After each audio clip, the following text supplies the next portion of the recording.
Então, essa mesa tem como título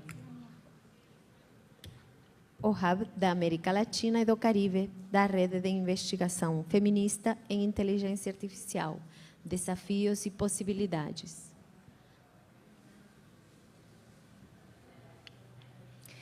Então, começo apresentando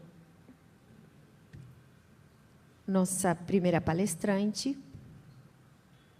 Cruzcaia Hidalgo Cordeiro é pesquisadora e professora feminista. Ela possui mestrado em estudos de gênero pela Central European University e é Atlantic Senior Fellow for Social and Economic Equity no Atlantic Institute da London School of Economics, LSE. Cruzcaia é fundadora do Observatório de Plataformas e faz parte da Rede Latino-Americana de Estudos Feministas em Inteligência Artificial e da Terra Comum. Além disso, faz parte do Conselho Consultivo da Fair Work e do Platform Work Inclusion Living Lab, PWIL. Muito obrigada por estar aqui conosco hoje. É realmente um privilégio. Obrigada a vocês. A gente me sente? Se eu falo assim? Na gravação. Ah, uma gravação. Ok, está bom. Mas eu gosto de falar e caminhar. Então, me meto aqui.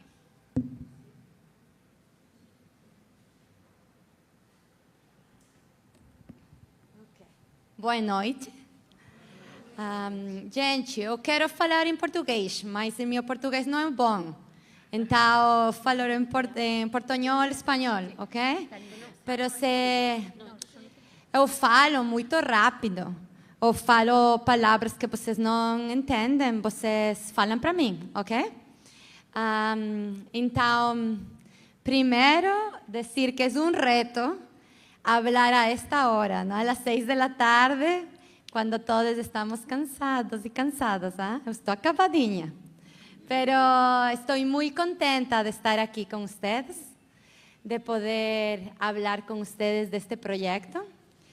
Y quiero comenzar introduciéndome, para que sepan quién soy, de mi lugar de fala. ¿No? Eu acredito que é importante, ¿no? La posicionalidade como un ejercicio feminista. Y para mí, el pensar mi posicionalidad es pensar desde qué lugares estoy hablando, cuáles son las teóricas que estoy leyendo y cómo lo que estoy diciendo hoy aquí no es neutral y tampoco es objetivo, porque las teorías no son objetivas, son parciales, son encarnadas, son situadas, ¿no? Eso dicen las feministas que leemos, ¿no? Y creo que en la mañana habían muchas citas ya, ¿no? Entonces ustedes saben más que yo que estamos hablando de teóricas chicanas, teóricas negras, teóricas indígenas, teóricas lesbianas que nos enseñaron esto, ¿no? Que es muy importante el posicionarnos. Entonces, yo soy de Ecuador, soy ecuatoriana, soy feminista, soy lesbiana, que aqui vocês dizem sapatão, não? Eu gosto dessa palavra. Tenho discapacidade física e isso implica que eu me posiciono no mundo desde um lugar. E meu lugar teórico é meu próprio corpo. Eu estudei em Europa, então fui migrante em Europa, e em Europa eu não era uma mulher branca, não era. En Europa yo era una mujer racializada, latina, y después, cuando volví a mi país, pues también fui mucho más política en reconocer que en mi país yo habito un privilegio racial, en mi país yo soy mestiza. Y ahora, pues hace más de 2 años, vivo en México, entonces soy migrante otra vez, y creo que eso también atraviesa cómo pienso el mundo, y cómo me relaciono también con las investigaciones que hago y que hacemos. Que sepan que este proyecto que les vengo a contar hoy es un proyecto colectivo de muchas compañeras que nos juntamos en este observatorio de plataformas y es el primer observatorio de América Latina que piensa el mundo del trabajo de los aplicativos, entregadores, motoristas, con una perspectiva interseccional y de género. Pero después de esa primera necesidad de hablar de la urgencia, de la precarización laboral en estos aplicativos, iniciamos a pensar el mundo del trabajo más amplio.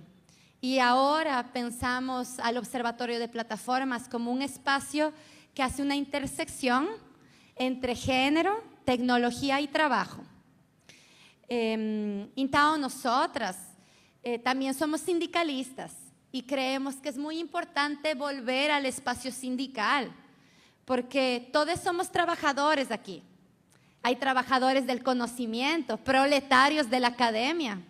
También hay proletarios de los aplicativos, hay proletarias de la investigación, quienes estamos fuera de la academia.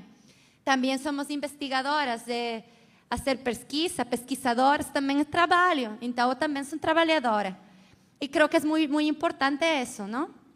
Porque eso nos permite posicionarnos en una lucha contra el capital, pero una lucha también por dignidad, porque la vida digna no la vamos a alcanzar si no estamos pujando, luchando, pulsando el mundo del trabajo.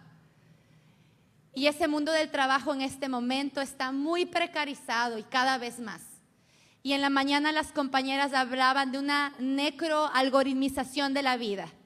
Y entonces eso, la necroalgoritmización de la vida, es de la destrucción de los trabajos que hemos ganado. Y yo creo que como feministas, nosotras siempre recordamos que el estar aquí hoy, que hayan tantas mujeres profesoras en una universidad pública en Brasil, se debe al movimiento de mujeres.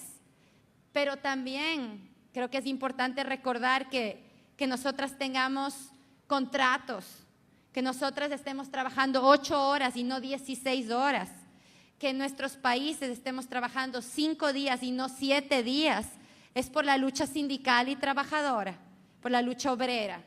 Y creo que esas dos luchas, la lucha sindical y la lucha feminista, deberían hablar más, deberían dialogar más. Y les quiero contar un poco con el trabajo de hoy, porque muchas veces no estamos hablando, ¿no?, entre feministas y sindicalistas, ¿no? Entonces, sí. Un momento, perdón. Ahora tem calor. Ahora tenía frío. Então, nosotras con las compañeras del Observatorio de Plataformas, este año comenzamos un proyecto para pensar qué pasa con la violencia digital de género, la violencia digital de género y la violencia política digital en el mundo del trabajo. ¿Quieres apagar la luz? ¿Capaz se ve mejor? Pues, ¿pueden ver? ¿Vocês pueden ver? ¿O hay mucha luz, no? Okay. Então, ¿y por qué hablar de violencia digital enfocada en el mundo del trabajo y enfocada en las sindicalistas? Porque como ustedes escucharon en el otro panel, la violencia política no solo sufren las candidatas políticas o las activistas, viven también las mujeres que están disputando el mundo del trabajo.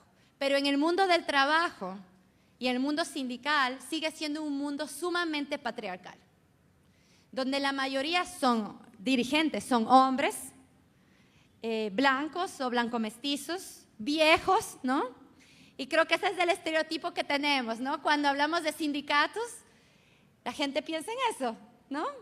Hombres, gordos, viejos, ¿no? Machistas, misóginos, sexistas, y podemos seguir. Y yo estoy aquí hoy para decirles que sí, pasa mucho eso, pero no es solo eso. Y yo creo que cuando pensamos que es solo eso, estamos invisibilizando a las mujeres. Y nosotras también estamos siendo parte de la violencia patriarcal. Entonces creo que es importante entender también cómo podemos apoyar a las compañeras que están haciendo renovación sindical todos los días, ¿no? Que están trayendo todas estas discusiones que nosotras tenemos aquí al mundo del trabajo, porque también hay esas discusiones en el mundo del trabajo. Discusiones interseccionales, antirracistas, antipatriarcales, anticoloniales. Entonces, pues la investigación comenzó este año pensando qué pasa con esas mujeres en el mundo del trabajo, qué pasa con esas lideresas sindicalistas y la violencia digital. Y quiero comenzar diciéndoles que en América Latina, de toda la población sindicalizada de América Latina, solo el 20% de esos liderazgos, presidentes, secretarías generales, son mujeres. Solo el 20%. Entonces sí, es verdad, mucho de ese estereotipo sigue pasando. Los líderes son hombres. Y son hombres de cierta edad también. Entonces, ¿qué pasa con esta violencia? Es así que nosotras comenzamos a pensar la violencia digital política en general, pero enfocado a las mujeres sindicalistas, como todos esos dispositivos, tecnologías que están buscando coactar tu forma de expresarte, tu forma de vivir, pero también son herramientas que utilizan el miedo, el bloqueo. Hay una compañera hoy habló de esta idea del silenciamiento, ¿no? Nosotras hablamos de autocensura, porque no es solo silenciar. Muchas veces la violencia lo que hace es que tú dejes de participar, que tú dejes de opinar, que tú decidas no usar ciertas redes sociales. Hace unas 2 semanas tuvimos un taller con algunas mujeres sindicalistas de América Latina, también de Brasil, y una compañera de Costa Rica decía: yo me autocensuro, yo he decidido dejar de usar Facebook, Instagram, X, porque no quiero más violencia. Entonces, eso también pasa con la violencia de género. Entonces, cuando hablamos de BGFT, estamos también pensando en esos impactos en el cuerpo y en tu quehacer político.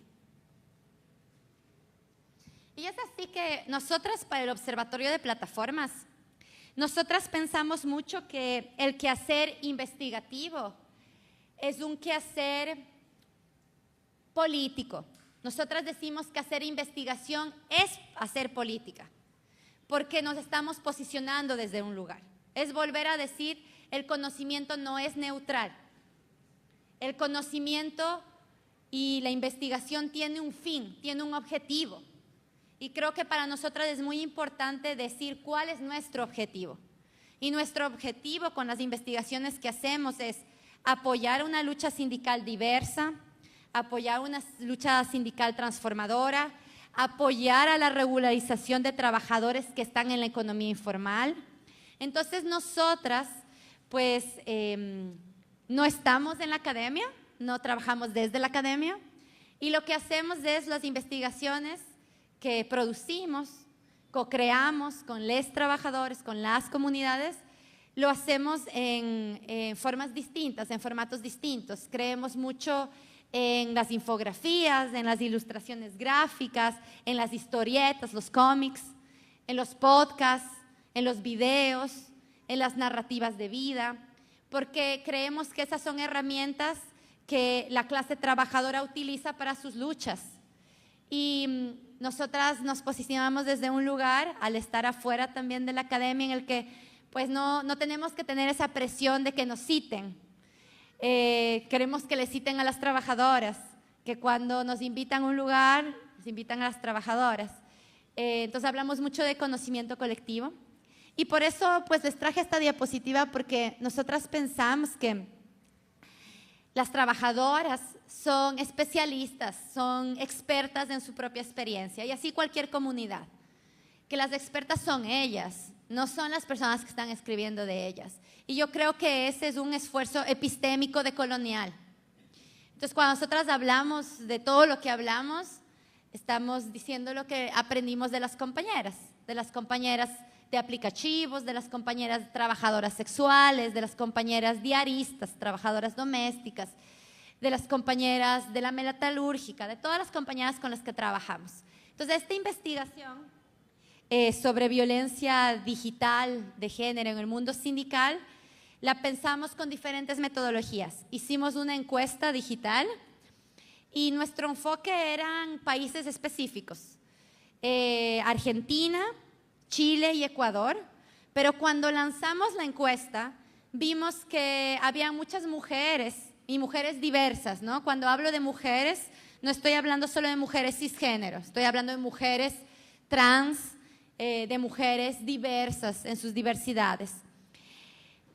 Y comenzamos a recibir encuestas y mensajes de compañeras en Colombia, en Perú, en Brasil, que querían participar. Entonces nos dimos cuenta que era más grande que esos países y que la problemática era urgente, de Costa Rica, de México, y al final la encuesta cubrió más de 8 países, pero gran parte de nuestra investigación fueron entrevistas a profundidad y storytelling. Entonces hicimos narrativas de vida. Y estas son las 4 mujeres que acompañaron el proceso desde el inicio. Entonces, narrativas de vida también como co-creación. Entonces, ellas revisaron la encuesta, dieron su tiempo para la entrevista, todos los materiales que están ustedes viendo aquí, ellas los revisaron y aprobaron. Nuestra ética de investigación también implica una ética de representación. Entonces, nosotras queremos que la representación sea consensuada. Entonces, cada vez que entrevistamos, que citamos, les preguntamos si entendimos bien, si estoy representando lo que ella me quiso decir, si ella está de acuerdo con esa frase que elegí o con esa ilustración. Entonces, siempre ha sido un proceso colaborativo y eso implica en otros tiempos, ¿no? Tal vez no el tiempo del paper, el tiempo de la ponencia, sino son otros tiempos. Necesitas enviar, que te contesten, que reciban, entender que muchas de ellas no van a utilizar un Google Doc o una computadora. Muchas veces es un audio, ¿no? Hay muchos podcasts conspirativos de aprobación, de reafirmación de las ideas. Y yo les traje esto porque quería contarles un poco cuáles fueron las 4 compañeras que estuvieron con nosotras, como en este ejercicio de fala colectiva desde el inicio. Entonces, ustedes tienen a Marcela Arellano, que es la primera mujer presidenta de Central Sindical en Ecuador. Y yo creo que eso es muy importante, porque es la primera vez que una mujer llega a ser presidenta de la Central Sindical más grande del país. Entonces, tienen a Marcela Arellano de Ecuador, tienen a Maloni Chávez, que es una mujer trans, trabajadora sexual, y ella crea el primer sindicato de trabajadoras sexuales en Ecuador. Tienen a Camila Fuentevilla, que es chilena, que es la presidenta de la Confederación de Enfermeras y del sector de la salud en Chile. Y es uno de los sindicatos más grandes conformados por mujeres en el país, en Chile. Y tienen a Amatista. Amatista es un nombre anonimizado y la compañera escogió ese nombre por su significado. Y ella es trabajadora de aplicativos, es sindicalista en Argentina, pero también en este momento ella está en carrera de elecciones sindicales. Y ella consideró que, lamentablemente, por el contexto patriarcal y misógino, podía ponerse en riesgo ella y su elección sindical. Entonces, por eso está protegida.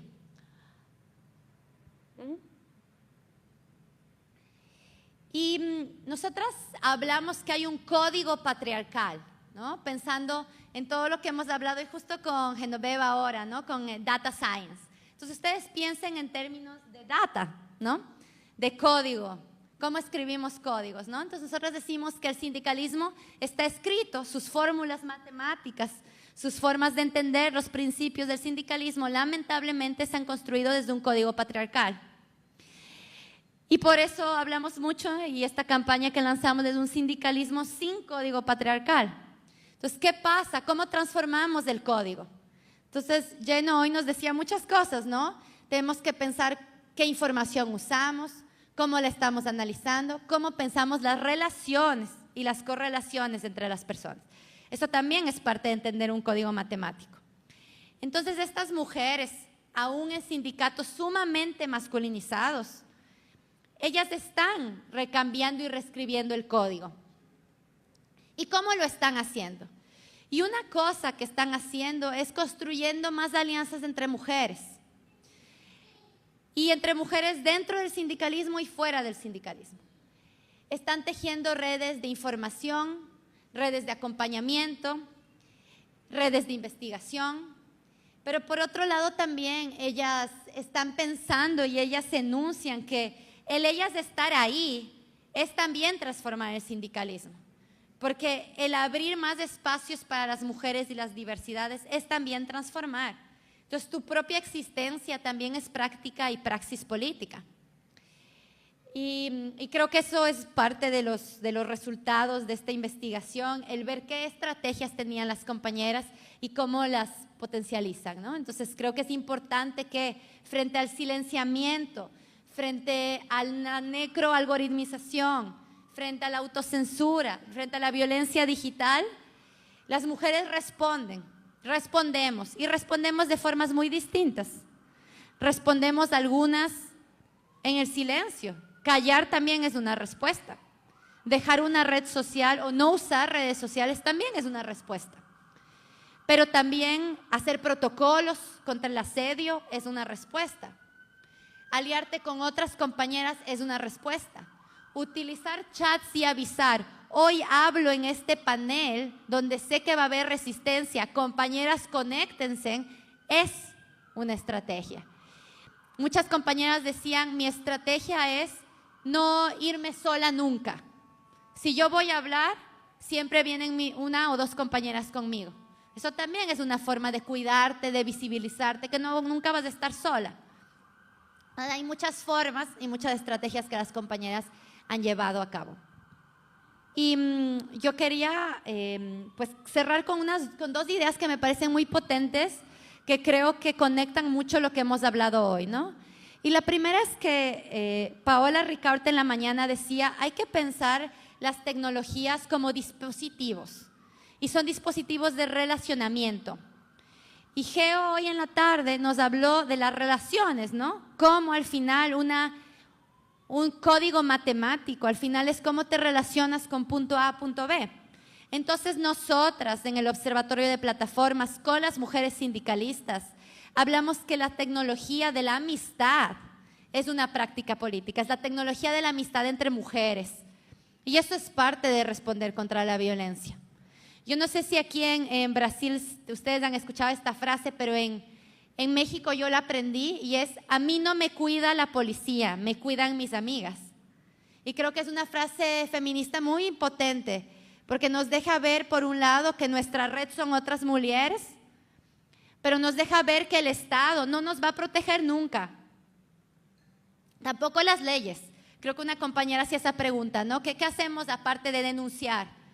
¿Qué hacemos aparte de tener protocolos y leyes? Entonces yo creo que una de esas respuestas es darle la vuelta al patriarcado y decir, sí podemos construir entre mujeres diversas y estamos para apoyarnos. Entonces la tecnología de la amistad como una tecnología. Y por otro lado creo que eso también está posibilitando empujar estas agendas de cómo pensar el sindicalismo sin código patriarcal. Entonces, bueno, yo les invito aquí, cuando tengan tiempo, que puedan escanear ese QR. Creo que hay otra diapositiva. No, ok. Ahí está el QR y ese QR les va a llevar tanto a la investigación, este de aquí,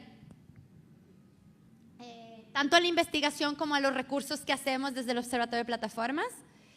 Y creo que pues yo el pedido que les daría es que, sobre todo a todas las personas que están desde la academia, que yo creo que las metodologías que hacemos son tan importantes como el resultado de lo que hacemos, ¿no? Hacer pesquisa es también pensar metodologías.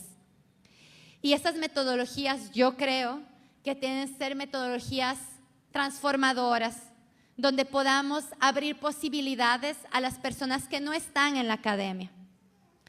Entonces yo creo que hacer investigación feminista, decolonial desde la academia, es también pensar cómo traemos a otras personas a hablar, cómo coescribimos, cómo co-construimos, cómo co-invitamos.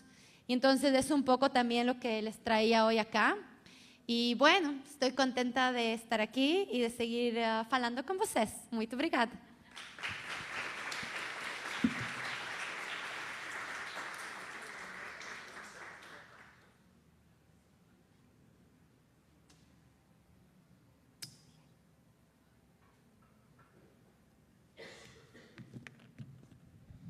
Muito obrigada, Cruz Caia, pela incrível palestra que mobilizou muita gente.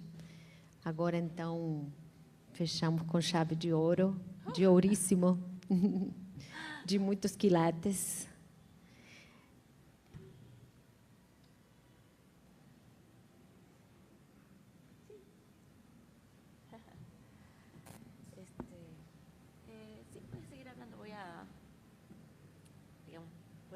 no importa que todavía no esté la presentación. Então, apresento a Paola Ricaurte, é pesquisadora titular do Departamento de Mídia e Cultura Digital do Instituto Tecnológico de Monterrey e pesquisadora associada do Bergman Klein Center for Internet and Society da Universidade de Harvard. Cofundadora da Rede Tierra Comum, coordena o núcleo latino-americano da Rede Feminista de Pesquisa em Inteligência Artificial. Atua em comitês internacionais como a Aliança Global para a IA, iniciativas da Unesco sobre ética e desigualdades em IA. Coliderou o projeto Towards Substantial Equality in Artificial Intelligence. Ela também participa de movimentos civis que promovem tecnologias feministas e alertam sobre impactos socioambientais do avanço tecnológico. Seu trabalho une pesquisa, ativismo e formulação de políticas públicas. Em 2025, foi incluída na lista Time 100 AI como uma das pensadoras mais influentes do mundo em inteligência artificial. Eu, assim, melhor não falo, né? Melhor não falo. Mas agradecendo muitíssimo, assim, não tenho palavras para agradecer como a Paula contribuiu com a organização de todo esse evento. Ela contribuiu demais, de verdade. Isso eu não disse nada, ela foi não é verdade. Então, melhor não falo mais, porque eu acho que às vezes é isso. Muito obrigada. Graças a ti. Hey, gente, seguimos aquí todo el día. ¿Qué pasa con ustedes? Estamos en Río. Muchas gracias. Yo acorté la presentación porque la charla es de inteligencia artificial feminista. Yo venía a hablar de la red, pero ustedes ya escucharon a las genias de la red. Todo el trabajo que hacen, lo que traen. Esa es la mejor presentación de la red. Ellas mismas, con su trabajo, con su posicionamiento político. Cuando a mí me dicen, inteligencia artificial feminista no es una contradicción. Sí, es una contradicción. Pero nosotras vamos a ocupar todos los espacios, hasta los que están negados para nosotras. Entonces, si dicen, inteligencia artificial solo la pueden construir los ricos hombres de Silicon Valley, blancos, que no entienden nada del mundo, ¿por qué nosotras no podemos hacer nuestras propias inteligencias artificiales como nosotras las entendemos, para nosotras, desde nuestros lugares situados? Y les digo, es un experimento. Estamos probando una hipótesis de que nosotras, las mujeres que no estábamos destinadas a construir inteligencia artificial, que no estamos reconocidas como mujeres productoras de conocimiento, que no estamos contempladas en los datos, como nosotras, después de que nada está hecho para que nosotras estemos aquí, estamos aquí. Y estamos aquí diciendo, como decía hace un rato Cruzcaya, nuestra presencia aquí incomoda. Digo, a veces es curioso, ¿no? Porque en todos estos lugares internacionales aparecemos nosotras, ¿no? No blancas, pequeñitas, que no sabemos hablar inglés. Y vamos y decimos, aquí estamos, existimos. Y estamos trayendo una propuesta de hacer las cosas diferentes. Entonces, eso es lo que estamos haciendo desde la Red Feminista de Inteligencia Artificial. Hay personas desarrolladoras. Los proyectos que vieron hoy son proyectos de la red. También hay personas investigadoras que no desarrollan necesariamente, pero que contribuyen a la reflexión sobre la inteligencia artificial a lo largo de su ciclo de vida. Por ejemplo, la dimensión del trabajo, que es lo que trae Cruzcaya, o la cuestión de los datos, que hace Genoveva, o la cuestión de las humanidades, que trae Ale. Tenemos artistas, tenemos poetas, tenemos filósofas, abogadas, tenemos de todo en la red. Porque pensamos que si queremos construir tecnologías, no pueden ser solamente desarrolladoras. tenemos que estar todas allí. Y también las personas que están detrás, las personas que contribuyen a construir esas tecnologías para que esas tecnologías funcionen. Entonces, están las comunidades, están pues todas las personas que se sientan convocadas por los proyectos que traemos. Entonces, bueno, decía Cruzcaya, ¿desde dónde nos posicionamos? Nos posicionamos desde allí.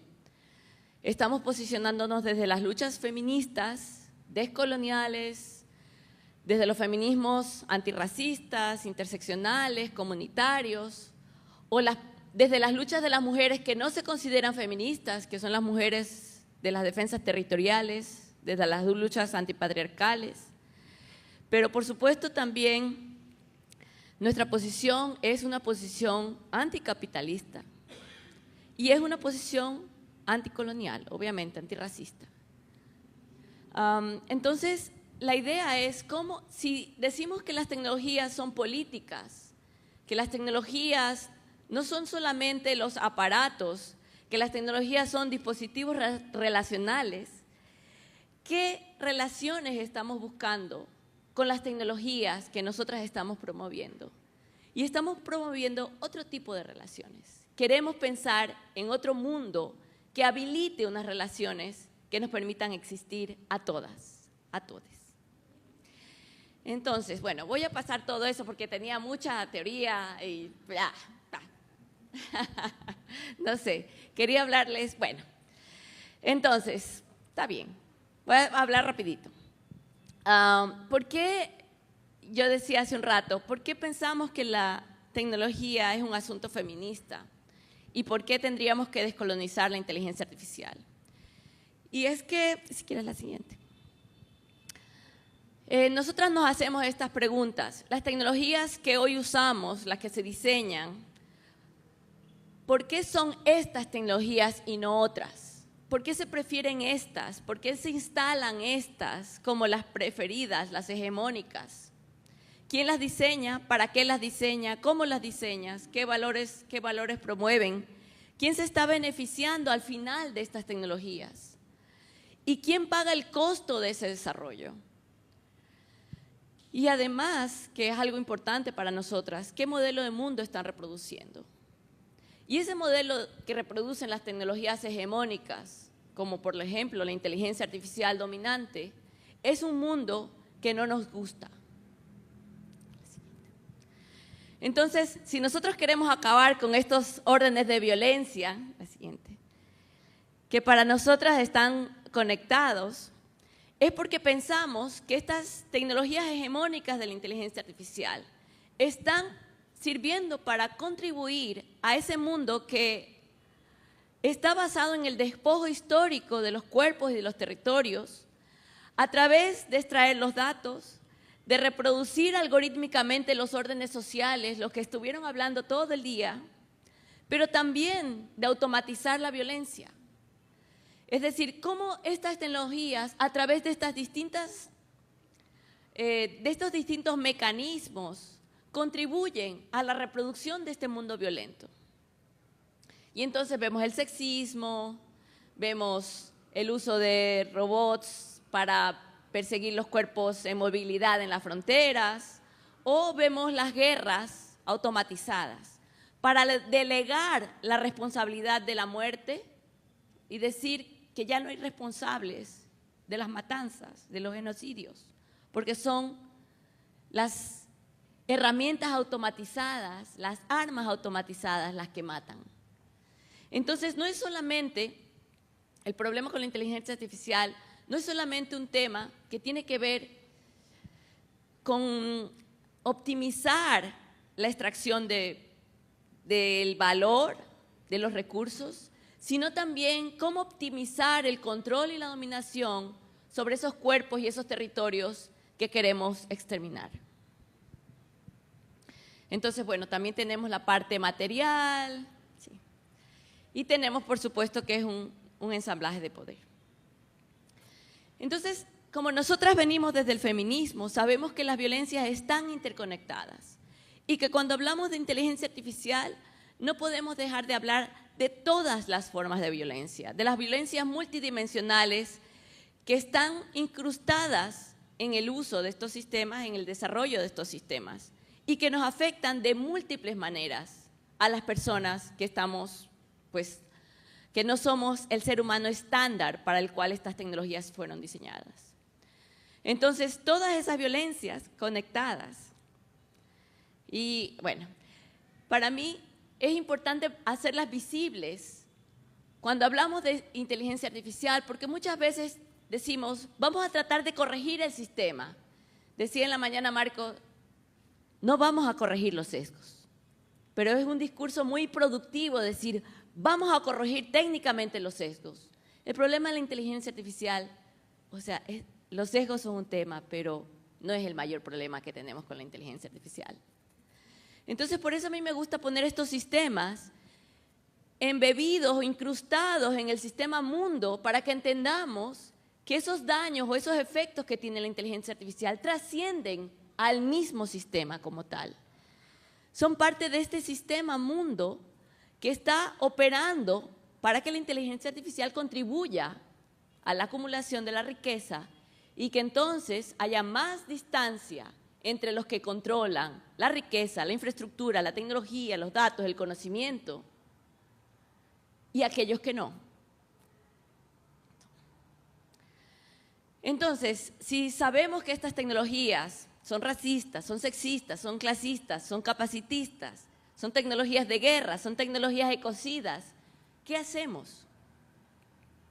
Entonces, nosotras decimos, no vamos a renunciar a tratar de pensar también otros futuros, como decían, bueno, se llama el evento, ¿no? Los futuros posibles. No vamos a renunciar también a la posibilidad de construir otras tecnologías que funcionen bajo otros valores distintos, que son los valores que nos dan vida. Entonces, ¿cuáles sí? Gracias. ¿Cuáles son nuestros desafíos emergentes? Gracias. Entonces, nuestras preguntas, o la pregunta con la que comenzamos el proyecto es, ¿podemos hacer inteligencia artificial que no sea una herramienta para amplificar el control, la exclusión y la violencia? ¿Podemos hacer una inteligencia artificial feminista, descolonial? ¿Es posible eso? Y entonces los ejemplos que han venido hoy, que han presentado hoy, están tratando a su manera de responder a esa pregunta, trabajando ya sea para que las mujeres tengan acceso a la justicia, para que las trabajadoras del ecosistema de la inteligencia artificial tengan derechos, para que las personas comunes y corrientes puedan también tener derecho a saber qué pasa con la inteligencia artificial, haciendo herramientas que hagan accesibles esos monitoreos de estos sistemas. Es decir, de alguna manera, cada uno de estos proyectos, o bueno, las violencias de las mujeres facilitadas por tecnología, cada uno de estos proyectos busca responder de una forma a esa pregunta. ¿Cómo hacemos entonces para que estas tecnologías sirvan a esas comunidades afectadas? Entonces, bueno, todas estas, ¿no? ¿Quién puede trabajar con los datos? ¿Quién puede hacer guía? Eso ya lo dije, sí, gracias. ¿Qué datos vamos a usar? El conocimiento de quién, las tecnologías van a ser de quién y cómo se van a hacer. Entonces, todo eso que dijo, ya no lo voy a repetir porque ya lo dijo Cruzcaya. ¿Con qué metodologías? ¿Con quién las vamos a hacer? Todas esas mismas preguntas nos las estamos haciendo en los proyectos. Entonces, estamos cuidando cada parte del proceso. Estamos cuidando la infraestructura donde se montan, cómo se trabajan con los datos, cómo se trabajan con las comunidades, para que, al contrario de lo que dicen los de Silicon Valley, estos hombres que van rápido y rompen todo, nosotras vamos lento y tratamos de no romper nada. Entonces, son tecnologías sociales, son tecnologías relacionales, utilizamos las metodologías feministas y, bueno, esta, sí, sigue. Sí. Iba a hablar de todos los proyectos, pero si quieres pásalos. Ajá, ahí. Ahí. Entonces, todas esas tecnologías para mí son tecnologías del cuidado.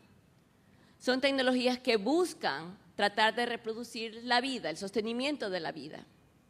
La siguiente.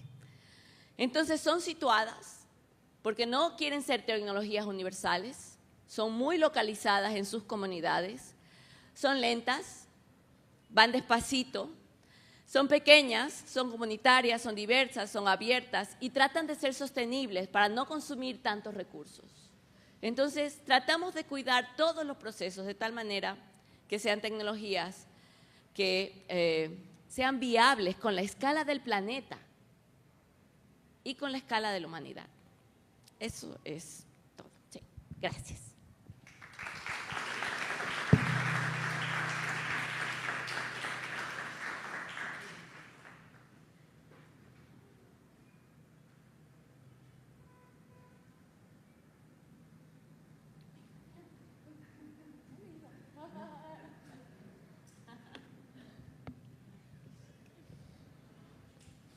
Muchas gracias, muito obrigada. Antes de eu falar nada, vou dar a palavra ao público para fazer perguntas, colocações, comentários.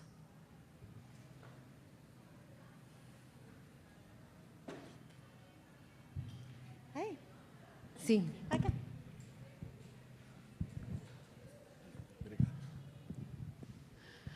Claro, es una pregunta para las dos. O sea, cuando hablamos de sindicalismo, hablamos de reconocernos en la colectividad y también en reconocernos en nuestra parte frágil. Y las tecnologías, digamos, hegemónicas, en lugar de reconocer la fragilidad, quieren a la persona humana superhumana, ¿no? A Superman o Superwoman, etc. ¿Cómo, como colectividad, podemos imaginar una especie de sindicalismo, pero de sindicalismo de la persona, para ir en contra de eso?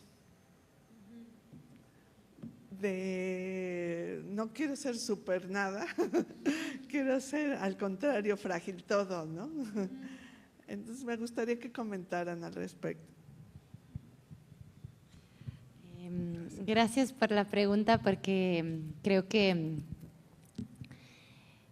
estás hablando de vulnerabilidad, que estás hablando de otro sindicalismo, ¿no? Y para mí es un sindicalismo feminista. Pero quería traer un concepto teórico de las trabajadoras del hogar migrantes en España, que les recomiendo mucho que las puedan seguir. Ellas se llaman Territorio Doméstico y son de aristas de América, sobre todo América del Sur. Son bolivianas, peruanas, ecuatorianas, brasileñas, que viven en España y en Madrid decidieron hace 10 años juntarse para luchar juntas contra el racismo y contra la precarización laboral. Y se llaman Territorio Doméstico. Y ellas crearon un concepto teórico que me parece muy poderoso y es el biosindicalismo. El biosindicalismo entendido como un sindicalismo para la vida, un sindicalismo de expansión, un sindicalismo de la vulnerabilidad, porque ellas decían: si el sindicalismo es únicamente lo que pasa cuando yo entro a mi espacio laboral y cuando salgo de mi espacio laboral termina, o sea, si la lucha del sindicalismo, si la lucha laboral es únicamente lo que pasa cuando estoy en mi lugar de trabajo formal o informal, no me sirve, porque a mí me violentan en la calle, a mí me violentan en la casa. Yo puedo ser asesinada en cualquier momento de mi vida, en cualquier lugar. Entonces, si el sindicalismo solo me va a proteger cuando yo estoy trabajando, no es suficiente. Ellas decían: yo necesito un sindicalismo que cuando llegue la migra, ustedes saben lo que es la migra, ¿no? La policía de migración, cuando me van a deportar, que sea mi sindicato el que venga a salvarme. Ese sindicalismo quiero yo. Yo quiero el sindicalismo que venga y me ayude a sacar papeles, a sacar visa. Pero también quiero el sindicalismo que cuando yo escuche que mi amiga, mi vecina, mi compañera trabajadora está viviendo violencia doméstica, violencia intrafamiliar, quiero que el sindicato esté ahí también. Entonces, el biosindicalismo para ellas es una propuesta expansiva de un sindicalismo que yo diría un sindicalismo feminista, pero a mí me gusta, como ellas lo dicen, biosindicalismo, un sindicalismo que cubre todos los espacios de la vida. Y otra reflexión que me viene con tu pregunta es que yo creo que los algoritmos, cuando hablamos de algoritmos, hablamos de inteligencia artificial, estamos dejando ver todo lo que las compañeras hablaron hoy, ¿no? Y todo lo que dijo Pau también. ¿Desde dónde se está construyendo esa tecnología? ¿Qué paradigmas? La violencia patriarcal, capital, colonial. Pero yo creo que también estamos luchando por hacer otro tipo de datos y algoritmos, ¿verdad? Otro tipo de inteligencia artificial. Y yo creo que es muy interesante jugar con esa idea de algoritmo. ¿Cómo podría ser un anti-algoritmo? O un algoritmo que no me individualice en el estereotipo, sino que me deje ver sensible, pensante, vulnerable, amorosa, cuidadosa, que me deje ver humana. Cuando nosotras creamos el Observatorio de Plataformas en 2020, nuestra primera frase era que el algoritmo no controle nuestra humanidad. Ese era como nuestro primer marco de lucha, ¿no? Y creo que es el pensar cómo haríamos eso, ¿no? ¿Cómo haríamos estos otros algoritmos, contraalgoritmos, antialgoritmos que no sean hegemónicos y que reconozcan nuestra individualidad, apoyen a nuestra colectividad, nos dejen ver sensibles, pensantes, vulnerables? Y creo que es una lucha complicada. Y creo que quienes están haciendo programación, quienes están haciendo data science, es muy complicado, pero quienes estamos haciendo ciencias sociales también. Y yo creo que cada práctica que hacemos es una práctica que empuja a esa agenda. Y con esto quiero terminar. Hay una frase que es una praxis política de los movimientos sociales de Ecuador, de los movimientos indígenas quichuas en Ecuador, que es decir haciendo. Que decir es decir también, decir facendo. Y eso quiere decir que cualquier cosa que yo vengo aquí a falar, si yo no la pongo en práctica, no tiene sentido.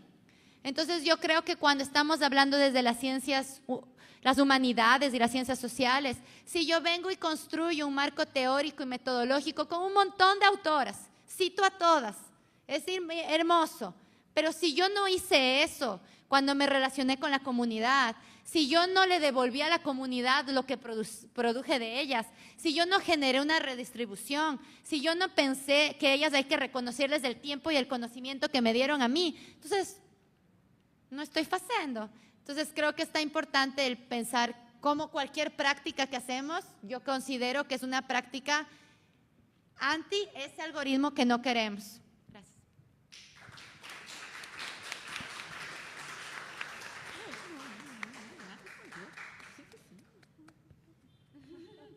Eu, então, aproveito a fazer outra pergunta, a menos que alguém já tenha alguma outra.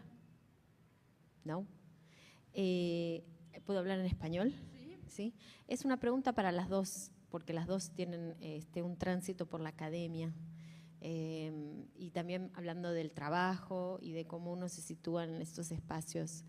Yo reconozco, hoy hablaba Edmea, ¿no?, de estos momentos difíciles, de muchos obstáculos, increíble. O sea, estos días escuchando a Paola y ver cómo, bueno, no voy a poner a hablarme sobre Paola porque entonces voy a estar acá hasta mañana, pero quiero decir, es muy difícil encontrar.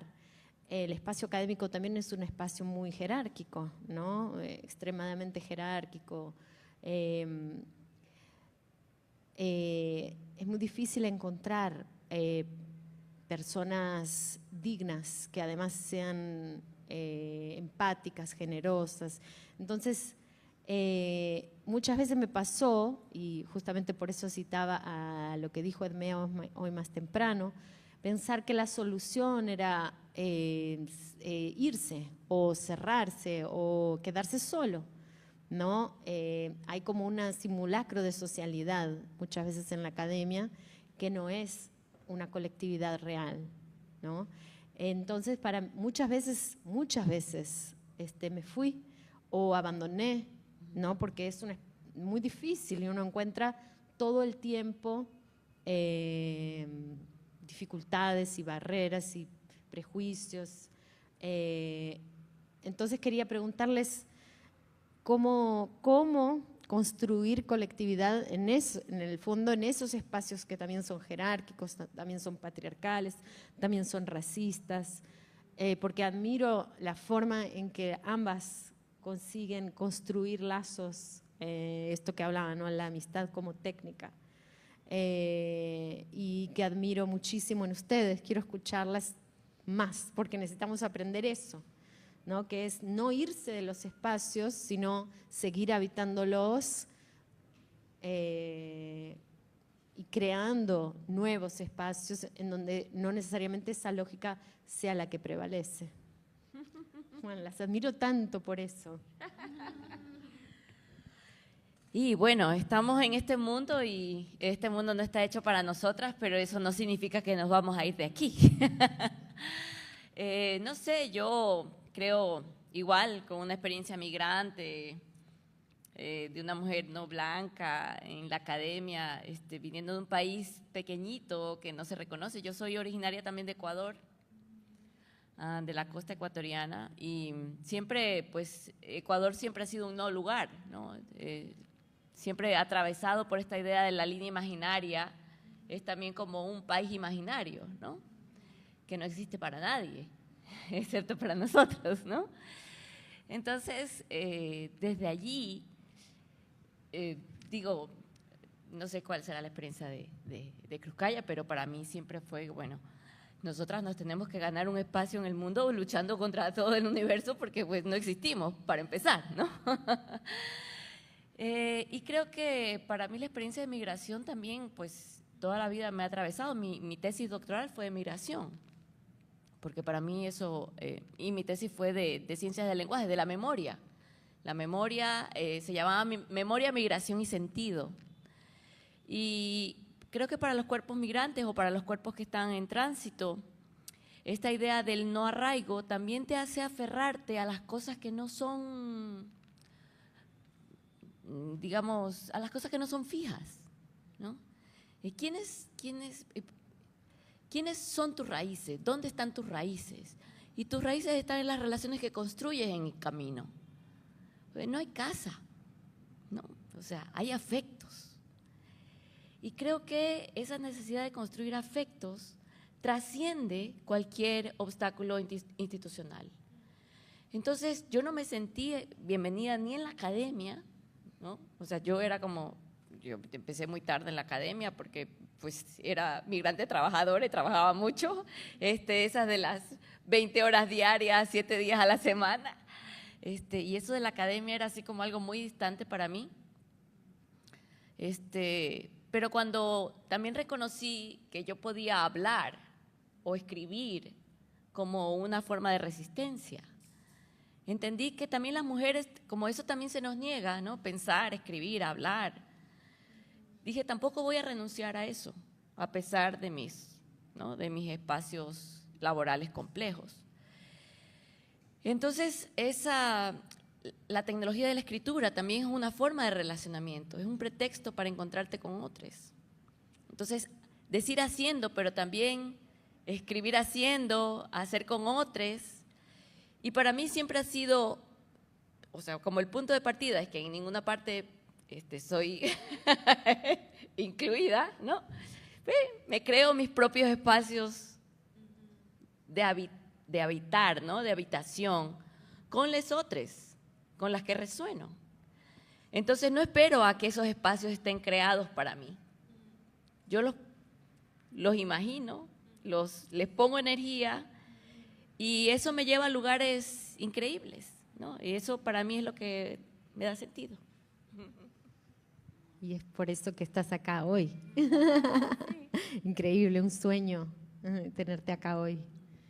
No, sí, a mis mejores sueños. Bueno, creo que fue bien movilizante, ¿no? Lo que acaba de decir Pau. Y estas lágrimas que me habitan en este momento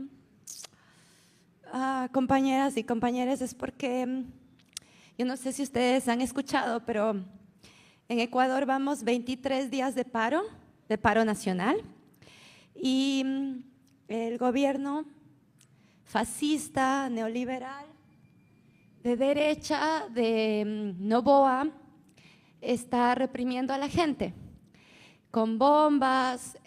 Mataron el tercer día del paro, los militares mataron con 3 balas a un comunero indígena y después pateaban su cuerpo en el piso. Entonces eso está pasando en Ecuador. Ayer se reportó la segunda muerte de una mujer indígena, una lideresa, y hoy hay un niño y una bebé hospitalizadas porque pueden morir por gas lacrimógeno. Así que, ya que Pau hablaba de Ecuador, es pedirles que nos apoyen a romper el cerco mediático, porque como se imaginarán, no se está hablando de eso, ¿no? Hay un control de la narrativa de la derecha, de los medios de comunicación. Ustedes lo saben muy bien, ¿no? Porque lo vivieron con Bolsonaro. Pero al ser Ecuador un país tan pequeño, ese no lugar, pues hay menos información, ¿no? Entonces eso, era un momento político que tenía que hacerlo, ¿no? Como es una responsabilidad política de esas personas que emigramos, que somos la diáspora, de hablar de esto, ¿no? Y yo creo que desde ese no lugar, que sepan que no es común que afuera de Ecuador estén 2 ecuatorianas hablando en un panel. Entonces, últimamente pasa mucho, pero que sepan que esto no pasa, ¿no? Entonces, que no sepan que es verdad, estamos súper sobre representadas en esta conferencia. Pero bueno, dicho eso, y con estas lágrimas que también es humanidad y también es vulnerabilidad, frente a esta pregunta movilizadora que hacías, pues yo creo que yo hablo capaz desde este lugar de la no academia o la academia de los márgenes, porque yo no vivo de ser profesora o de ser investigadora dentro de la universidad. Y yo creo que eso sí me da márgenes para jugar, para experimentar, para explorar otras formas metodológicas, lingüísticas, narrativas, epistémicas, que capaz en la universidad es más difícil. Entonces yo quiero aplaudir a todas ustedes que están haciendo la lucha diaria, porque están peleando contra una institución colonial, racista, capitalista, ¿verdad? Entonces sabemos que no es fácil. Pero cuando yo estoy dentro, porque a veces doy clases, a veces soy profesora en las universidades, o a veces escribo, o a veces vengo a paneles, y también entro en la práctica performativa, ¿no?, de la academia, creo que Pau no lo pudo haber dicho mejor, y es construir comunidades. Y yo creo que nosotros en Abya Yala venimos de una tradición de comunidad, de comunalidad muy fuerte. Entonces yo creo que más que decirles, yo creo que la respuesta las tenemos en nuestra piel, en nuestra sangre, en nuestra cuerpa, porque venimos de lo que una pensadora y teórica tan potente brasileña, ¿no?, Leila González, ya nos dijo, ¿no? Esta es América Latina. Y yo creo que esa América Latina ya nos enseñó, ya sabemos, ya habitamos. Ustedes son quilombolas, ¿no? Ustedes construyen comunidad así. Quienes están en la Amazonía, pues tienen esas lógicas comunitarias, amazónicas, indígenas. Y quienes venimos de los Andes, como Paola y como yo, venimos de esas lógicas comunitarias indígenas, quichuas, quechuas, aymaras, mapuches. Entonces yo creo que la academia, yo no sé si la academia puede ser descolonizada, no lo sé. Yo no sé si la academia es el dispositivo de descolonización. Me cuesta pensar eso, y yo creo que capaz, como decía Audre Lorde, ¿no?, es como la casa del amo, ¿verdad? Es usar las herramientas del amo. Pero sí creo que nuestra práctica decolonial empuja transformación y que la decolonialidad se hace afuera. Eso creo yo, pero eso no quiere decir que no hagamos lucha decolonial dentro. Creo que es como el sindicalismo.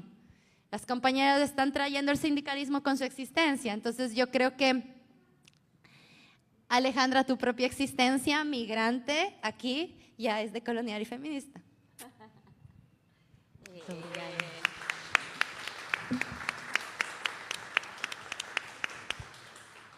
Muito obrigada.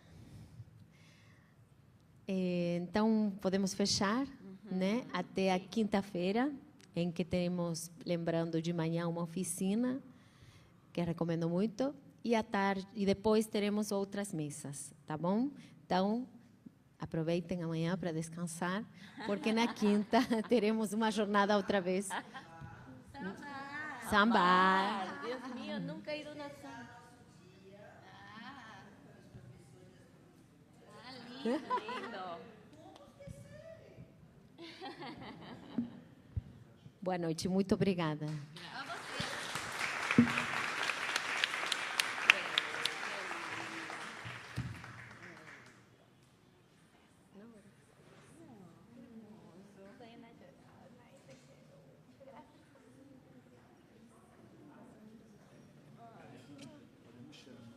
Podemos.